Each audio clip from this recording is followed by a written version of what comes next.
다 같이 사로신경으로 신앙 고백하심으로 새벽 기도를 하나님께 드리시겠습니다. 나는 전능하신 아버지 하나님 천지의 창조주를 믿습니다. 나는 그의 유일하신 아들 우리 주 예수 그리스도를 믿습니다.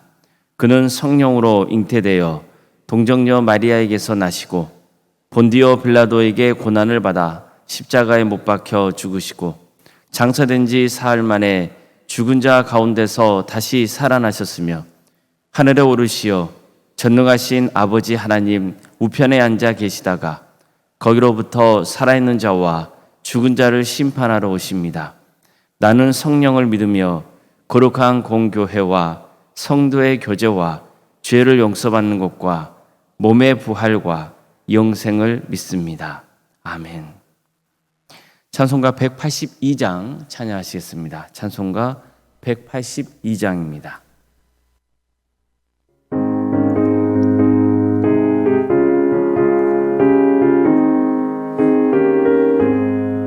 강물같이 흐르는 기쁨 성령 강림함이라 정결한 맘 영원하도록 주의 거처 되겠네. 주님 주시는 참된 평화가 내 맘속에 넘치네. 주의 말씀에 거센 풍랑도 잠잠하게 되도다. 나의 생명 소생케 됨은 성령이 하심이라.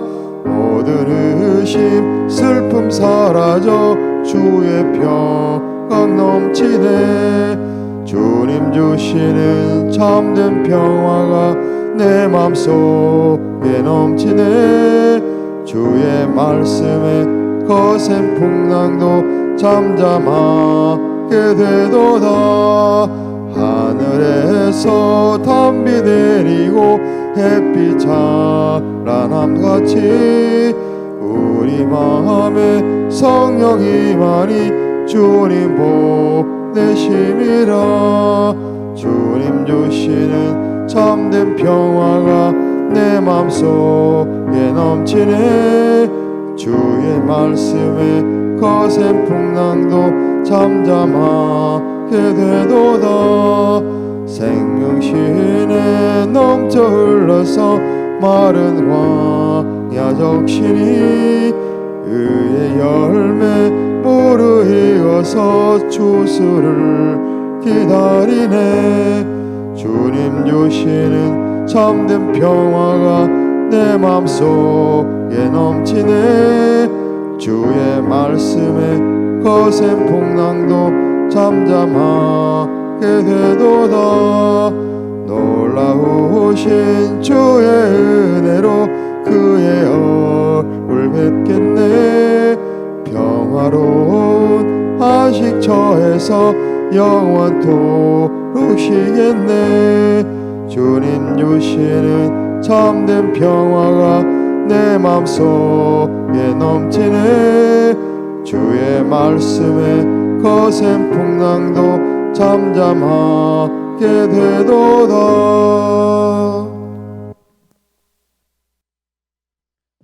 하나님 말씀 함께 보겠습니다. 구약성경 레위기 6장 8절에서 13절까지 말씀입니다.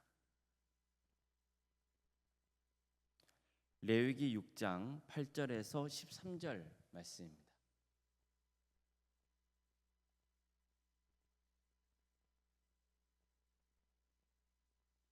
레위기 6장 8절에서 13절까지 말씀을 교독하시겠습니다. 여호와께서 모세에게 말씀하여 이르시되 아론과 그의 자손에게 명령하여 이르라. 번제의 규례는 이러하니라. 번제물은 아침까지 제단 위에 있는 석쇠 위에 두고 제단의 불이 그 위에서 꺼지지 않게 할 것이요. 제사장은 세마포 긴 옷을 입고 세마포 속바지로 하체를 가리고 제단 위에서 불태운 번제의 재를 가져다가 제단 곁에 두고 그 옷을 벗고 다른 옷을 입고 그 재를 진영 바깥 정결한 곳으로 가져갈 것이요. 제단 위에 불은 항상 피워 꺼지지 않게 할지니 제사장은 아침마다 나무를 그 위에서 태우고 번제물을 그 위에 버려놓고 화목제의 기름을 그 위에서 불사를 찌며 불은 끊임이 없이 제단 위에 피워 꺼지지 않게 할지니라. 아멘. 오늘도 새벽기도 드리며 하나님을 간구하는 모든 성도님들의 삶의 자리마다 또 하나님께서 친히 세우시고 다스리시는 동암교회 위에 하나님의 은혜와 평강이 늘 충만하기를 주님의 이름으로 축원합니다. 지금까지 우리는 하나님께서 이스라엘 백성들에게 가르쳐 주신 5가지 제사 방법에 대해서 살펴봤습니다. 번제, 소제, 또 화목제, 속제제, 속건제입니다. 이 5가지 제사법을 보면 서로 유사한 점도 있고 차이점도 있습니다. 그렇지만 이 제사 방법은 예배자가 어떤 태도로 하나님을 예배해야 하는지를 잘 가르쳐줍니다. 예배는 나를 하나님께 번제물로 드리는 겁니다. 또 예배는 헌신을 다짐하는 자리이며 하나님께서 베푸신 은혜에 감사하는 자리입니다. 하나님과의 관계가 친밀해지는 것이고 이웃과의 관계도 화목해지는 겁니다. 예배를 통해서 부지간에 지은 죄건, 의도적으로 지은 죄건 하나님 앞에 용서를 구해야 됩니다. 또 이웃에게 피해를 입혔다면 그에 합당한 배상을 해줘야 합니다. 이게 예배자가 갖춰야 할 기본적인 태도입니다. 그런데 오늘부터 나누게 되는 말씀을 보면요, 5가지 제사 방법이 다시 한번 등장합니다. 이전에 이미 번제부터 속건제 이르기까지 한번 말씀이 있었거든요. 그리고 다시 한번 이 5가지 제사 방법이 등장하는 거예요. 그 이유가 뭘까요? 이제까지 살펴본 제사법은요, 주로 예배를 드리는 예배자에게 초점이 맞춰져 있다면 지금부터 살펴보게 될 제사법은 제사를 섬겨야 하는 제사장들의 역할에 초점이 맞춰져 있는 겁니다. 그러니까 다시 말해서 이제까지는 주로 예배자를 위한 지침서였다면 지금부터 살펴보게 될 내용은 주로 제사를 집전하는 제사장을 위한 지침서라고 볼 수 있는 겁니다. 또 앞에서 설명한 제사법을 내용을 좀 더 보충하고 보완해 주는 말씀이기도 합니다. 하나님께서 이처럼 예배 규정에 대해서 세심하게 가르치신 이유가 뭐겠습니까? 이스라엘 백성들이 하나님을 올바르게 예배하도록 돕기 위해서인 겁니다. 제사 제도가 남용될 가능성이 있기 때문에 그 기준이 필요했던 거죠. 하나님께 드리는 제사는 크게 2가지를 늘 염두에 둬야 됩니다. 거룩과 정결입니다. 실제로 거룩과 정결은요, 레위기에서 지속적으로 강조하고 있는 핵심이에요. 따라서 이 2가지, 즉 거룩과 정결을 늘 염두에 두고 레위기 말씀을 묵상한다면 왜 하나님께서 이런 말씀을 주셨는지 이해가 되고 공감이 될 겁니다. 오늘은 하나님께서 제사장들에게 요구하신 번제의 시행 지침을 살펴보겠습니다. 하나님은 모세에게 아론과 그 자손들에게 명령하여 이르라 이렇게 말씀하셨습니다. 그래서 이 말씀이 주로 제사장들에게 주는 지침이라는 것을 알려주신 거예요. 먼저 하나님께서는 번제물은 아침까지 제단 위에 있는 석쇠 위에 두고 제단의 불이 그 위에서 꺼지지 않게 하라고 명하셨습니다. 한마디로 제단 위에 불이 꺼져서는 안 된다는 점을 강조하신 거예요. 자, 여기서 불은 무엇을 상징할까요? 하나님의 임재를 상징합니다. 따라서 제단 위에 불이 늘 살아있다는 것은 하나님께서 늘 성막에 거하고 계신다는 사실을 알려주고 있는 겁니다. 이것을 잘 보여주는 예가 출애굽기에 나오는 불타는 떨기나무였습니다. 하나님은 불이 붙었는데도 사그라지지 않고 있는 떨기나무를 모세에게 보이셔서 시내산을 오르게 하시죠. 그리고는 그 불타는 떨기나무 안에 임재하셔서 모세를 부르시고 그에게 애굽에 가서 이스라엘을 데리고 나오라는 소명을 주십니다. 여기에 등장하는 불타는 떨기나무는 우선 이스라엘 백성들을 상징합니다. 그 당시 이스라엘은 떨기나무처럼 아주 연약했어요. 한번 불이 붙으면 순식간에 사가릴 정도로 약했습니다. 그런데 그 떨기나무 같은 이스라엘 백성들에게 불이 붙어 있는 거예요. 따라서 이 불은 애굽인들이 이스라엘 백성들에게 가하는 고난을 상징합니다. 즉 불붙은 떨기나무는 애굽에서 엄청난 고난과 박해를 당하고 있는 이스라엘 백성들의 참상을 상징하고 있는 거죠. 하지만 보십시오. 하나님이 바로 그 떨기나무에 임재하세요. 그리고 모세야 모세야 이렇게 그를 부르시잖아요. 따라서 이제 떨기나무를 휘감고 있는 불은 더 이상 애굽의 고난을 상징하는 것이 아니고 하나님의 임재를 상징하는 것이 되는 겁니다. 그러니까 모세는 불타는 떨기나무를 통해서 하나님의 임재를 체험하는 거예요. 특히 불은 하나님의 영이신 성령님의 임재를 상징합니다. 따라서 불이 꺼지면 안 된다는 말씀은 성막에는 늘 성령의 불이 타오르고 있어야 한다는 것을 강조하고 있는 거예요. 오늘날 교회도 마찬가지입니다. 교회는 성령님의 역사로 세워진 공동체입니다.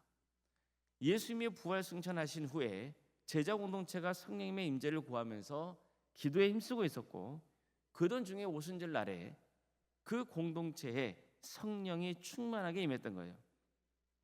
오순절 날에 이미 이름에 그들이 다 같이 한 곳에 모였더니 호련히 하늘로부터 급하고 강한 바람 같은 소리가 있어 그들이 앉은 온 집에 가득하며 마치 불의 혀처럼 갈라지는 것들이 그들에게 보여 각 사람 위에 하나씩 임하여 있더니 그들이 다 성령의 충만함을 받고 성령이 말하게 하심을 따라 다른 언어들로 말하기를 시작하니라.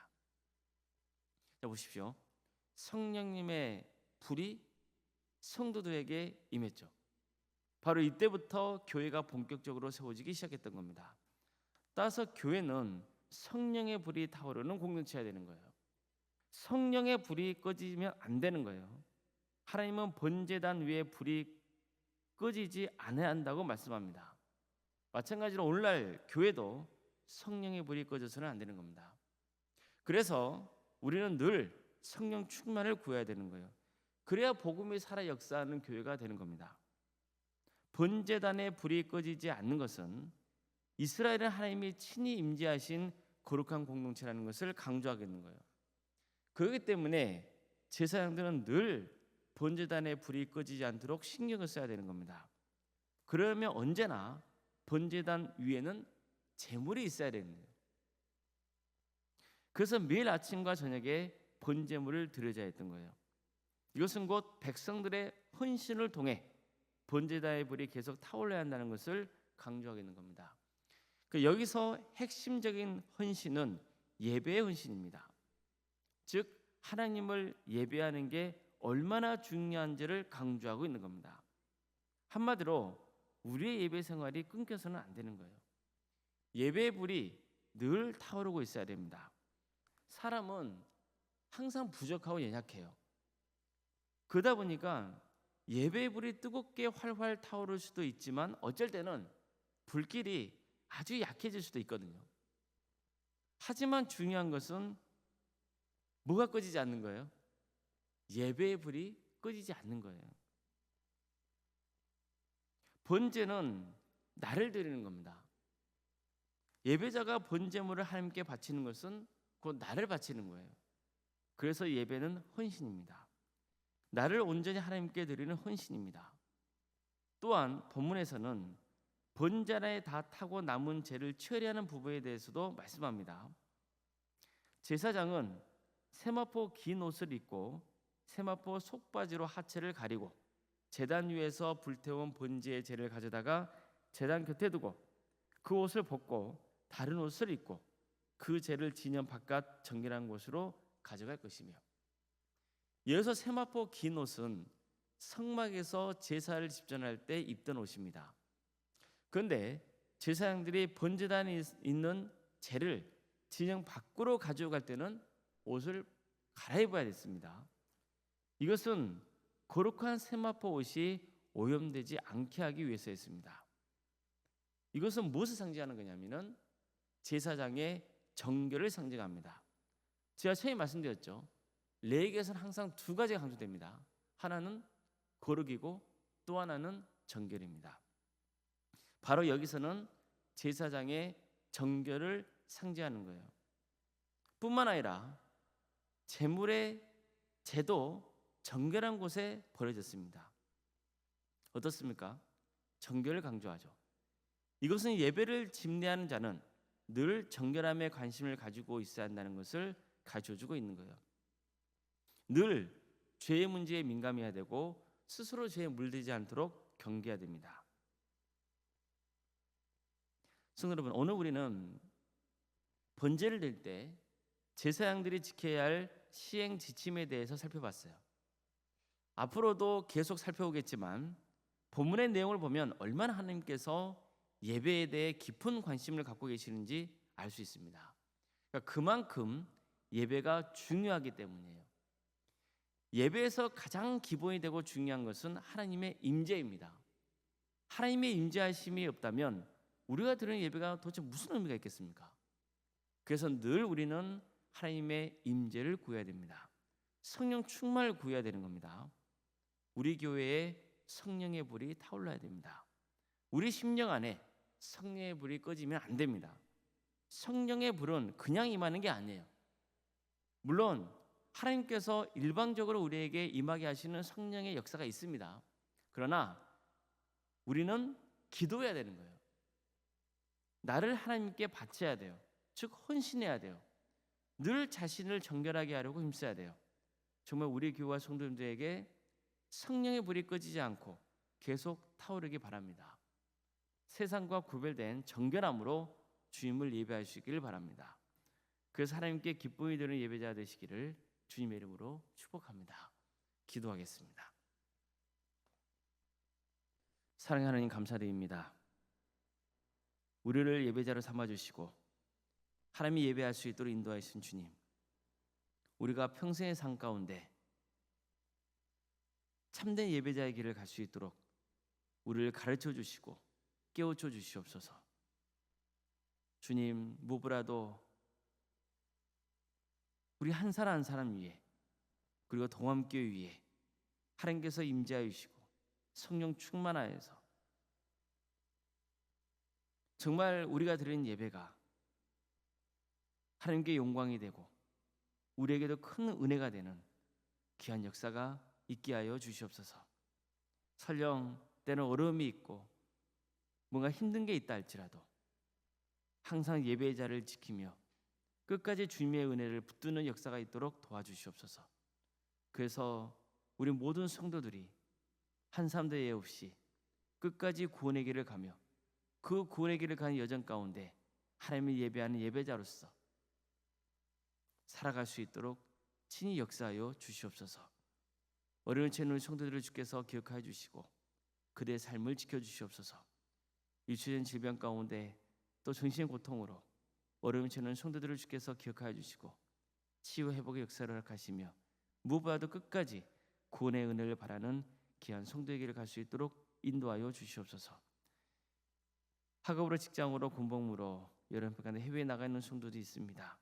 그들의 안전을 지켜주시고 그들이 거하는 자리가 하나님의 임재하심이 있고 또 어디에 머물러 있건 하나님이 예배하는 예배자로서의 삶의 길을 갈 수 있도록 역사하여 주시옵소서. 자녀 잉태와 또 출산을 앞둔 그런 가정이 있습니다.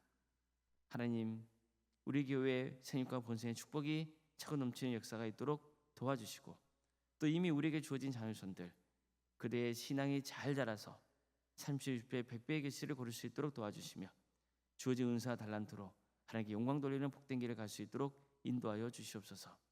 취업과 결혼을 위해서 또 수능을 앞둔 자녀들도 있사오니 주님께서 그 영혼들을 붙들어 주셔서 새로운 길을 열어주시고 우리 선도의 사업장과 직장의 자리를 늘 지켜주시며 선한 길로 인도하여 주시옵소서.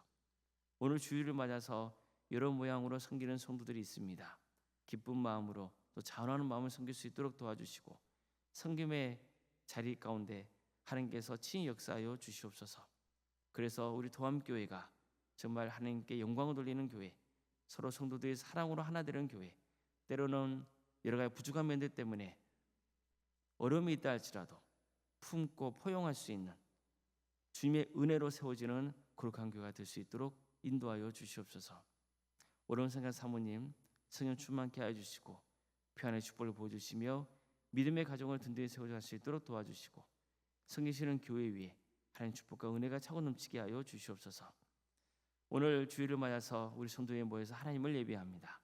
주님, 성령 충만한 예배 하나님께서 임재하시는 거룩한 예배가 되기를 소망합니다. 하나님께 기도하고 찬양할 때, 또 우리가 하나님의 말씀을 나눌 때 모든 과정 가운데 주님께서 친히 임재하여 주셔서 깨달음이 있게 하여 주시고 또 주님 홀로 영광 받아 주시옵소서. 이 나라 민족을 주께서 긍휼하여 주시어 하나님의 공의와 정의가 바로 서진 나라 될 수 있도록 도와주시고 혼란스러운 이 나라의 여러 가지 갈등과 반목이 주님의 은혜 속에서 해결될 수 있도록 인도하여 주시되, 주님, 이 땅의 교회가 빛과 소금의 사명을 잘 감당할 수 있도록 주님께서 지혜와 권능을 부어주시고 이 땅 위에 평화로운 통일을 이룰 수 있도록 주께서 함께하여 주시며 하나님 나라 헌신하고 있는 목회자들과 선교사를 주께서 객하여 주셔서 그들의 헌신을 통해서 많은 구원의 열매가 맺어지는 축복을 허락하여 주시옵소서. 오늘 주님께서 복 주시다 약속하신 귀한 주일입니다.